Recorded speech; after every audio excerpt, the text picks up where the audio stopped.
ఎవరండి ఇది? మరి మేము ఇలా పాటలు పాడుకొని వచ్చాం కదా, ఈ పాస్టర్ గారి వల్ల మేము మీ గ్రామానికి వచ్చాం. మేము ఎందుకోసం వచ్చాం మీకు తెలుసు.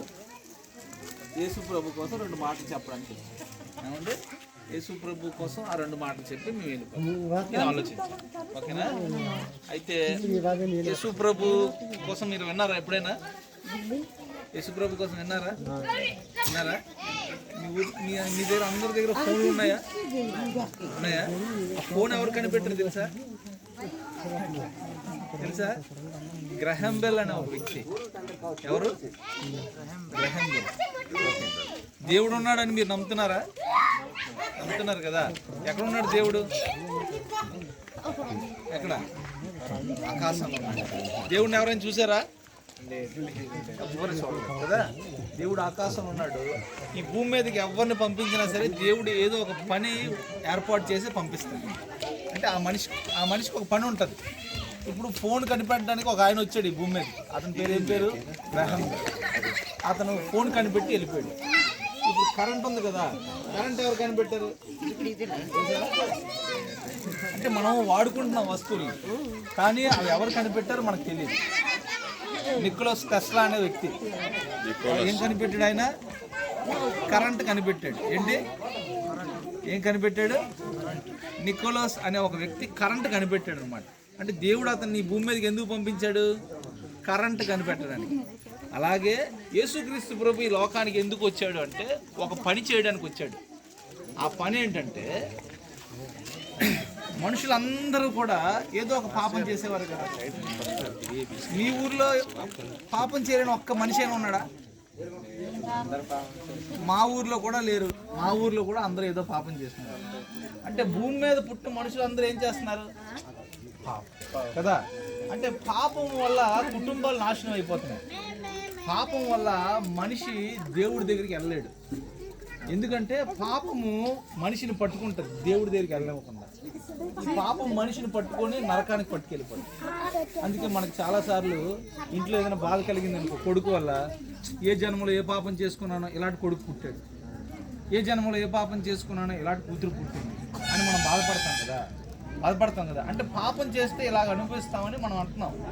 అంటే మనిషిని పాపం నుంచి విడిపించాలనుకున్నాడు దేవుడు. దీని నుండి పాపం. ఇప్పుడు ఒక ప్రశ్న అడుగుతాను, ఏ పాపం చేయలేదు అన్నవారు చేయొద్దండి. నేను కూడా ఎత్తలేదు. అంటే నేను కూడా ఏం చేశాను? అది పాపం చేస్తాం. పాపం మనం దేంతో చేసాం? శరీరంతో కదా. అంటే మరి ఈ పాపం నుంచి మనకు విడుదల కావాలా వద్దా? విడుదల కావాలి. అందుకు దేవుడు ఏం చేస్తారంటే, ఈ భూమి మీద ఉన్న మనుషులందరూ నా పిల్లలే, కానీ ఏదో ఒక పాపం చేసి పాపం వల్ల పట్టబడ్డారు. అంటే పాపం ప్రతి మనిషిని ఏం చేసింది? పట్టేసింది అనమాట. పట్టడం వల్ల మనం చనిపోయిన తర్వాత దేవుడి దగ్గరికి వెళ్తాం. ఇప్పుడు ఈ పాపం నుంచి దేవుడు ఈ మనుషులను విడిపించాలనుకున్నాడు. అందుకు దేవుడు ఏం చేశాడంటే, ఆకాశంలోనే ఉన్నాడు, ఈ భూమి మీదకి యేసు ప్రభుని పంపించాడు. ఎవరిని?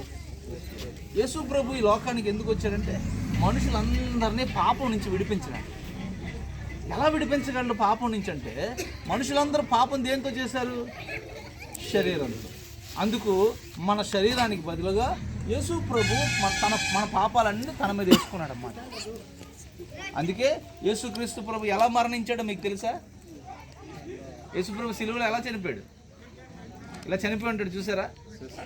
యేసు ప్రభు ఒక్కడ ఎలా చనిపోయాడు ఈ భూమి మీద. కారణం ఏంటంటే, యేసు ప్రభు ఈ లోకానికి వచ్చింది మనుషులను పాపం నుంచి విడిపించడానికి. ఎప్పుడైతే యేసు ప్రభు దగ్గరికి మనం వస్తామో, ప్రభువా నా పాపం నుంచి నాకు విడుదల ఇవ్వయి అంటే విడిపిస్తాడన్నమాట. మనం అందరం ఒక పని చేస్తాం రోజు. ఈ చెట్టు మనల్ని పాపం నుంచి విడిపిస్తుందేమో అని కొంతమంది చెట్టుకు దండం పెడతారు, చూసారా లేదా? అంటే ఎందుకు దండం పెడతాం తెలుసా? ఈ చెట్టు నన్ను పాపం నుంచి విడిపిస్తుందేమో అని. కొంతమంది జంతువులకు దండం పెడతారు. ఎందుకు దండం పెడతారు తెలుసా? జంతువులు మనల్ని విడిపిస్తాయేమో అని. కొంతమంది సూర్యుడికి దండం పెడతారు, సూర్యుడు మనల్ని విడిపిస్తాడేమో అని. కొంతమంది నదులకు దండం పెడతారు, కొంతమంది సముద్రానికి.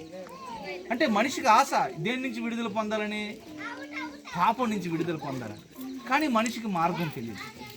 అందుకు దేవుడు 2000 సంవత్సరాల ముందు ఈ భూమి మీదకి వచ్చి ఈ మనుషులందరి పాపాలు తన మీద వేసుకొని మన పాపాల కోసం తన ప్రాణం పెట్టి మరణించాడు అన్నమాట.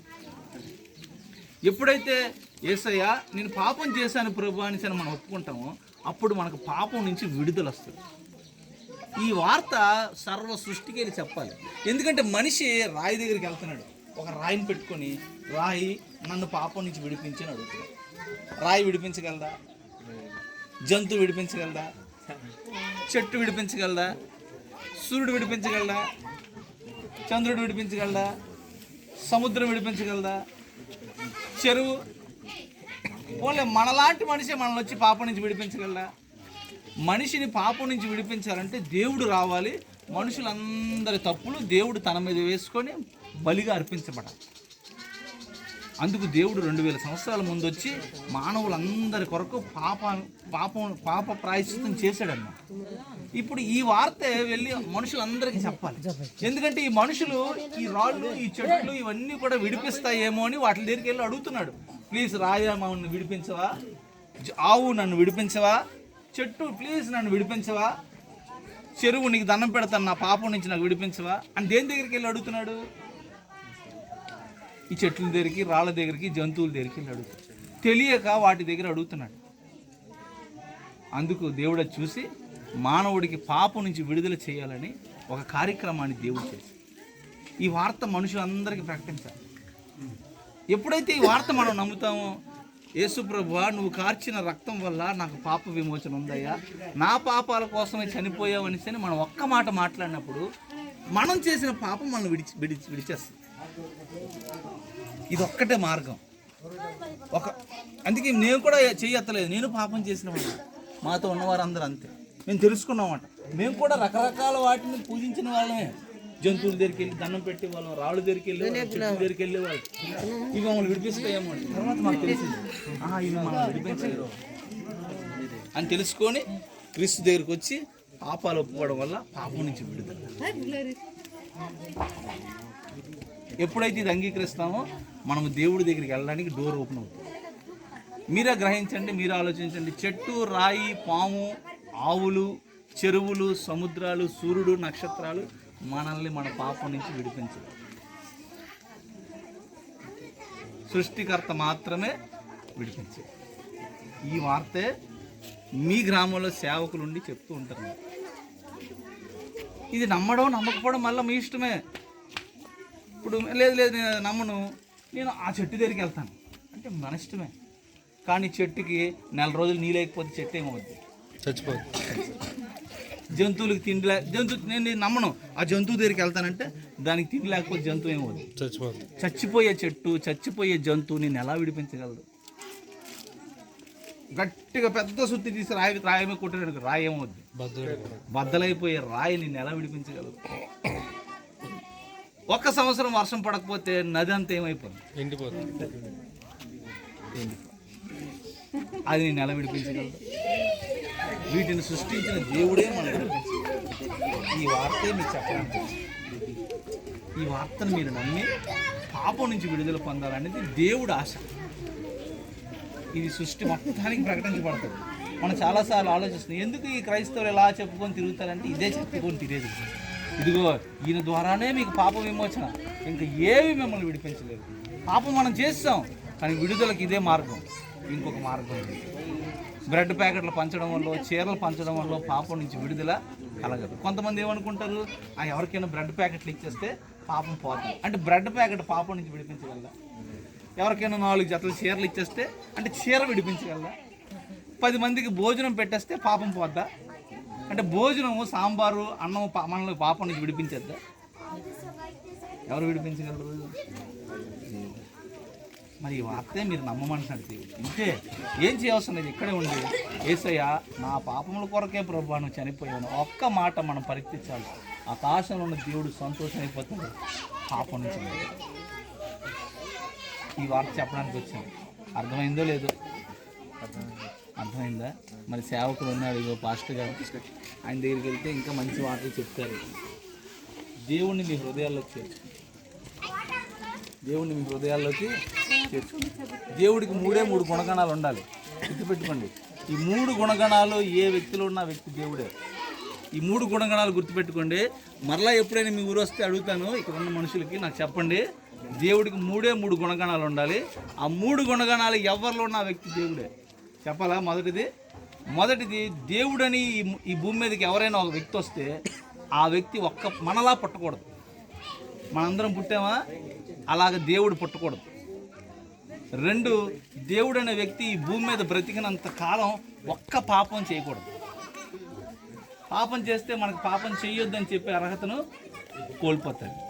3, చీమ నుండి ఏనుగైనా, మోడీ అయినా, చంద్రబాబు నాయుడు అయినా ఎవరైనా ఒక దానికి భయపడతారు. ఏంటో చెప్పండి? మరణం. దేనికి భయపడతారు? మరణం. దేనికి? అందరికీ ఏమంటే భయం? మరణం అంటే భయం. ఇప్పుడు దేవుణ్ణి కూడా మరణం చంపేస్తే దేవుడు గొప్పడా, మరణం గొప్పదా? దేవుడు కూడా మరణం దగ్గర ఓడిపోతే మరణం గొప్పదా, దేవుడు గొప్పడా? మరణమే గొప్పది కదా. 1, దేవుడు అనే వ్యక్తి మనలా పుట్టకూడదు. 2, దేవుడు అనే వ్యక్తి పాపం చేయకూడదు. 3, దేవుడు అనే వ్యక్తి మరణాన్ని గెలిచినడు అవ్వాలి. ఈ 3 స్వభావాలు ఉన్న వ్యక్తి ఎవరైనా సరే దేవుడి కింద సూట్ అవుతాడు. అలాగా నేను ఎతికినప్పుడు ఒకే వ్యక్తి కనపడ్డాడు. ఇప్పటికి యేసు ప్రభు మాత్రమే. ఇంకా మిగిలిన ఎవరైనా సరే ఏదో ఒక పాపం చేసి వాళ్ళు ఏమయ్యారంటే చనిపోయిన వారే. నేనే దేవుడు అని చెప్పడమే బాధ్యత. ఈ దేవుడు ఏం చేశాడంటే మన పాపం కొరకు తన ప్రాణం పెట్టాడు. అందుకే ఈయనొక్కడే అలా చనిపోయాడు, ఇంకెవ్వరు అలా చనిపోయాడు. మరి ఈ మాటలు నమ్మి దేవుణ్ణి మీ మనసులో స్వీకరించండి. దేవునికి బిడ్డలు మీరు ఆ తండ్రి ఆశను నెరవేర్చండి. గ్రహించండి. పాపం నుండి ఏ చెట్టు మనల్ని విడిపించలేదు, ఏ జంతువు మనల్ని విడిపించలేదు, సూర్యుడు, నక్షత్రాలు, చంద్రుడు ఏవి మనల్ని ఏం చేయలేదు. కేవలం దేవుడు మాత్రం విడిపించగలడు. అర్థమైందో లేదో కానీ అర్థమైంది అనుకుంటున్నాను. అర్థమైందమ్మా? అర్థమైతే చిన్న నవ్వండి. ఓకే, చిన్న నవ్వునవ్వారు. చాలా సంతోషం. చాలా చక్కగా విన్నారు. మీకు ఏమైనా డౌట్స్ ఉంటే పాస్టర్ గారిని అడగండి. ఏమండి? అంతే. దేవుడు మీ గ్రామాన్ని, మీ కుటుంబాన్ని దీవించాలి.